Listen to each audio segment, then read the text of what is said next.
Madame, Monsieur, bonsoir. Marseille, ciblée par le terrorisme islamiste. Dimanche, un individu a poignardé à mort 2 jeunes filles devant la gare Saint-Charles. L'assaillant a ensuite été abattu par des militaires de l'opération Sentinelle.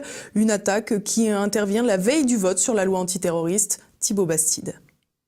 Après Montauban, Toulouse, Nice et Paris, voilà Marseille. Dimanche, un individu s'est attaqué aux passants à proximité de la gare Saint-Charles. L'assaillant, un clandestin armé d'un couteau, a poignardé 2 jeunes femmes âgées de 20 et 21 ans avant d'être abattu par les militaires de l'opération Sentinelle. Rapidement, le ministre de l'Intérieur, Gérard Collomb, s'est rendu sur place. Une enquête a été ouverte à la fois pour connaître l'identité de l'individu, l'identité des 2 personnes qui ont été assassinées. Cet acte pourrait être de nature terroriste, mais à cette heure, nous ne pouvons pas l'affirmer. Une attaque possiblement de nature terroriste, beaucoup de précautions alors que tous les éléments sont là pour le certifier. En effet, l'assaillant, dont on ignore pour le moment la réelle identité, a utilisé les mêmes méthodes que lors de précédents attentats dits low cost, c'est-à-dire sans moyens extérieurs. Simplement armé d'un couteau, il a semé la terreur sur le parvis de la gare avant de tenter de s'en prendre aux militaires présents sur fond d'Allah Akbar. Point d'orgue, l'État islamique a revendiqué cette attaque dans la soirée de dimanche. Désormais, l'heure est à la découverte de l'identité du terroriste islamiste. Aucun papier d'identité n'a été retrouvé sur lui. Cependant, la comparaison de ses empreintes digitales n'a pas permis d'identifier une seule personne, mais 7. En effet, l'individu était connu des services de police depuis 2005 pour des affaires de stupéfiants. Et lors de chaque arrestation, il se présentait sous une identité différente. Pire, il serait sorti de garde à vue la veille de son passage à l'acte. Lors de cette dernière arrestation, il aurait présenté un passeport tunisien sous le nom d'Ahmed H et se serait déclaré divorcé, sans domicile fixe et sans emploi. L'heure est donc aux explications et certains n'hésitent pas à pointer du doigt le laxisme judiciaire. C'est le cas de Nicolas Dupont-Aignan, mais également du sénateur Stéphane Ravier.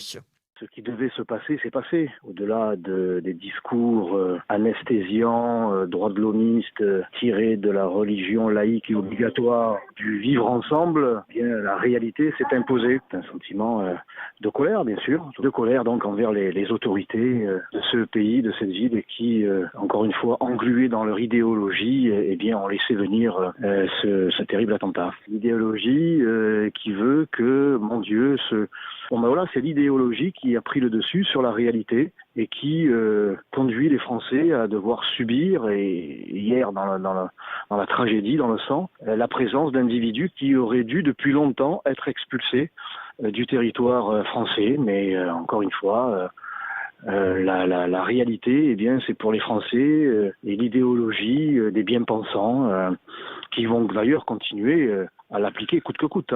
Même son de cloche pour Marine Le Pen lors de son discours dimanche lors de l'université d'été du Front National. Une fois de plus, les condoléances laisseront la place aux fleurs et aux bougies qui laisseront la place à l'impuissance politique, aux justifications bredouillantes.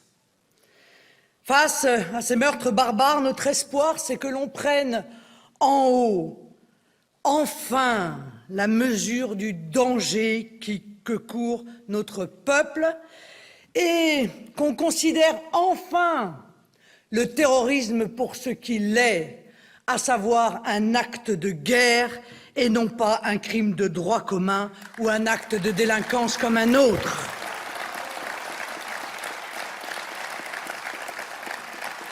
Un attentat qui a eu des répercussions sur la France entière puisque la SNCF a déclenché le plan Pégase sur le secteur de la gare de Lyon desservant Marseille. Près de 4000 voyageurs ont dû patienter plusieurs heures. Des cars et des taxis ont été mis à la disposition des passagers et des dizaines de trains ont subi d'importants retards. De plus, l'attaque terroriste intervient dans un contexte où les questions sécuritaires sont au cœur du débat. Le Parlement doit voter la nouvelle loi antiterroriste mardi, une loi mettant fin à l'état d'urgence à partir du 1er novembre, après 2 ans d'application. Transposant certaines mesures de l'état d'urgence, il est peu probable que cette nouvelle loi change les choses en profondeur et puisse permettre d'identifier les potentiels terroristes. De son côté, l'ancien garde des Sceaux, Rachida Dati, s'est prononcé pour une solution simple et radicale afin d'éviter le retour des djihadistes de Syrie et d'Irak, les éliminer.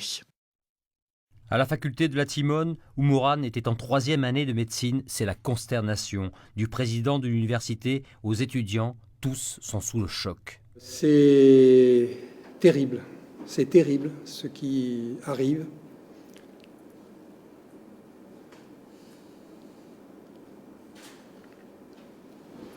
Oui, beaucoup d'émotions parce que déjà c'est un événement qui est un événement pas anodin en lui-même. Ensuite, quand on apprend que c'est une jeune fille, qu'elle est étudiante dans notre université, on l'identifie, elle est étudiante à la faculté de médecine, brillante étudiante qui allait rentrer dans sa 3e année de cursus universitaire en médecine.